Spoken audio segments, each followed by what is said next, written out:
ওয়াকারুজ্জামান খুনি ফ্যাসিস্ট পলাতক শেখ হাসিনার নিয়োজিত হাসিনার সেনাপ্রধান ওয়াকারুজ্জামান বুকে পাথর চাপা দিয়ে ডক্টর ইউনূসকে মেনে নিয়েছেন।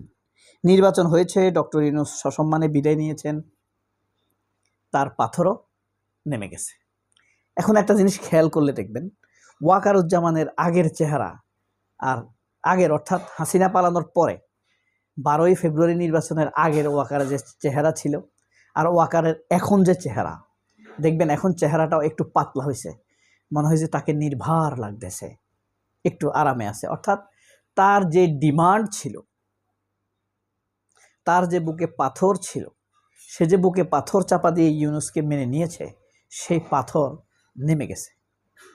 এই কারণে চেহারা শুরুতে একটু পাতলা লাগতেছে। এখন ওয়াকারের ভিতরে নতুন কিছু ডিমান্ড তৈরি হয়েছে।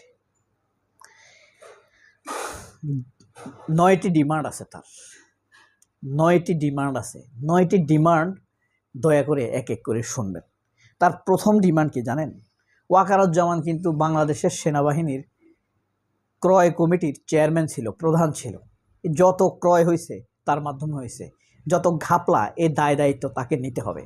এই দায় থেকে বাঁচার জন্য সে তারেক রহমানের কাছে একটি ডিমান্ড রাখবে নিশ্চিতভাবে। বন্যার কথা নিশ্চয়ই ভুলে যান নাই, তারা একটি শক্তিকে মেইন স্ট্রিম হতে দেয় নাই, ঠেকিয়ে দিয়েছে। কেন? এই ডিমান্ডগুলো ফুলফিল করার জন্য। 2 নম্বর ডিমান্ড, বিচার ভণ্ডুল করা। শেখ হাসিনার যে বিচারের রায় হয়েছে, শেখ হাসিনার এই বিচারটাকে ধীরে ধীরে প্রশ্নবিদ্ধ করে দেওয়া, মানুষের মনে বিচার নিয়ে সন্দেহ তৈরি করা, এই ধরনের নানান উপসঙ্গ তৈরি করে বিচারের ব্যাপারে প্রশ্ন তোলা। এর জন্য কিছু তার কিনা সাংবাদিক আছে, কিনা আইনজীবী আছে, কিছু রাজনীতিক তো আছে, আর ভারতের চাটা বিএনপির কিছু লোক তো আছে। 2 নম্বরটা গেল। 3 নম্বর শুনবেন কিন্তু, পোস্টিং। চাকরির পরে, মানে সে তো এখন হাসিনার নিয়োজিত সেনাপ্রধান, চাকরির পরে তার একটা ভালো পোস্টিং দরকার, সেফ এক্সিট তার প্রয়োজন, এখানে কোনো সন্দেহ নাই। হাদি হত্যার বিচারকে ধুমায়িত করে দেওয়া, আরেকটা জজ মিয়া নাটক তৈরি করা। নয়তো সহজ প্রশ্ন, তারা সবাই কেন হাদি হত্যার আন্তর্জাতিক তদন্ত চায় না? পরিষ্কার, এটাকে আড়ালে নিয়ে, আন্তর্জাতিক তদন্তের বিষয়টি আড়ালে নিয়ে একটি লামসাম তদন্ত কমিটি দিয়ে হাদি হত্যার বিচারকে মানুষের চোখের আড়াল থেকে নিয়ে যাওয়া। সোজা কথা। Relative save. শেখ হাসিনার যত রিলেটিভ আছে, খেয়াল করলে দেখেন তো, শেখ হাসিনার একটা রিলেটিভও অ্যারেস্ট হয় নাই। আপনি বলবেন আমির হোসেন আমু। আমির হোসেন আমুর সাথে শেখ হাসিনার সম্পর্ক ছিল না। আমির হোসেন আমুকে সেভ করে বের করে আনা, সালমান এফ রহমানের মতো কিছু শেখ হাসিনার কাছের লোককে সেভ করে বের করে আনা ওয়াকারের আরেকটি টার্গেট। 4টা গেল। 5 নাম্বার হইল পাচারের তথ্য। এই যে শেখ হাসিনা 3,26,000 কোটি টাকা বিদেশে পাচার করেছে, এটার ব্যাপারে একটা স্পয়েল তৈরি করা। কিছু পরিষ্কার ব্যাপার আছে না, কিছু প্রমাণিত ব্যাপারও তো আছে। যেমন আপনার সাইফুজ্জামান ছিল না ভূমিমন্ত্রী, তার যে 518টা বাড়ি আছে, খুব গল্পের মতো না, মিথ্যার মতো না, কিন্তু ব্যাপারটা কিন্তু দিবালোকের মতো সত্য। এটা সত্যতা কিন্তু বের করেছে বাংলাদেশ ব্যাংকের গভর্নর হাসান এস মনসুর। দেখেন, হাসান এস মনসুরকে সরাইছে। এবার এমনি তো একটা সাধারণ মানুষকে যদি বলে ভাই 518টা বাড়ি, এটা একটা বিশ্বাস হয় নাকি? আপনি এমনি বিশ্বাস করবেন, আসলেই তো 518টা বাড়ি কি সম্ভব? But this is possible by গুন্ডা আওয়ামী লীগ। এগুলাকে স্পয়েল করা, নতুন নতুন ন্যারেটিভ তৈরি করা, সত্যগুলোকে ধামাচাপা দেওয়া, ধীরে ধীরে আওয়ামী লীগকে রিলেটেড করা। 7 নম্বর, ইউনূসকে পচানো।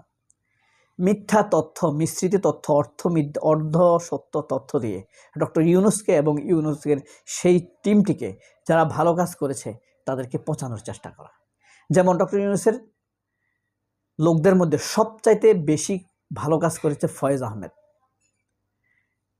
তারপরে বিডার চেয়ারম্যান আশিকুর রহমান চৌধুরী, আকিজের চেয়ারম্যান বশির আহমেদ, এরা খুবই ভালো কাজ করেছে। আসিফ মাহমুদ, এদেরকে পচানো, মানুষের সামনে হেয় করানো। যেমন কালের কণ্ঠ, বাংলাদেশ প্রতিদিন কিন্তু সিন্ডিকেট নিউজ করেছে, ইউনূস সরকারকে অলরেডি অবৈধ সরকার হিসেবে উপস্থাপন করেছে এবং আশিকুর রহমানকে ডক্টর ইউনূসের মার্কেটিং ম্যানেজার বা পিএর হিসেবে উপস্থাপন করে অপমান করেছে। এটা কিন্তু ইউনূসের নির্দেশে চলে, এখন বলতে পারেন এই ওয়াকারের নির্দেশে চলে এই কালের কণ্ঠ, বাংলাদেশ প্রতিদিন। জুলাই যোদ্ধা যারা আছে, আব্দুল হান্নান মাসুদ, আসিফ মাহমুদ, সজীব ভুঁইয়া, নাহিদ ইসলাম, সাদেক কায়েম, এবি জোবায়ের, মুসাদ্দেক, নাসিরউদ্দিন পাটোয়ারি, মাহমুদা মিতু, ডাক্তার মাহমুদা মিতু, মনিরা শারমিন, এদেরকে মানুষের সামনে বিভিন্ন তথ্য অপতথ্য দিয়ে হেয় করার চেষ্টা করা। ইনকিলাব মঞ্চের ফাতেমা তাসনিম জুমা, জুবায়ের, আব্দুল্লাহ আল জাবের, এদেরকে মানুষের সামনে পচানো, ছোট করা, হেয় করে দেওয়া, এটা হইল এখন তার অষ্টম টার্গেট। তার নবম টার্গেট কি জানেন? 9 নম্বর টার্গেট হলো সেনাবাহিনী আমলাদের ভিতরে ভারতপন্থীদেরকে পদায়ন করা। যতটুকু প্রভাব আছে, যতটুকু সম্ভব সে এটা করবে। তার প্রমাণ কি জানেন? তাজুল ইসলামকে সরিয়ে দিয়েছে, দেখেছেন? তাজুল ইসলাম, আমাদের তাজুল ইসলামকে সরাই দিয়েছে আইসিটি থেকে, হাসান মনসুরকে সরাই দিয়েছে, এস আলমকে শক্তিশালী করতেছে। হাসিনার যাওয়ার পর যেগুলো একটু রিজেক্টেড ছিল তাদেরকে শক্তিশালী করছে। দুর্নীতি দমন কমিশনে কি করছে? সবচেয়ে ভালো লোকটাকে সরাই দেওয়া হয়েছে। দেখেন, নির্বাচন কমিশনে হাত দিতেছে না, কারণ নির্বাচন কমিশন ওয়াকারের কথা শুনেছে, সব সরাইতেছে। নির্বাচন কমিশন কেন সরাচ্ছে না? এটা কি রহস্যময় হচ্ছে না? এই ডিমান্ডগুলা ফুলফিল করেই তিনি রিটায়ার্ডে যাবেন। সম্ভব হলে পাকিস্তানের বাজওয়া সেনাপ্রধান ছিল না, কামার বাজওয়া মতো আবার নিজের মেয়াদ একটু বাড়িয়ে নেবেন, আর তারেক রহমানের একটি কুৎসিত পরিণতি ঠিক করে দেবেন। সবাই অনেক ভালো থাকবেন। আল্লাহ হাফেজ। ইনকিলাব জিন্দাবাদ। আসসালামু আলাইকুম।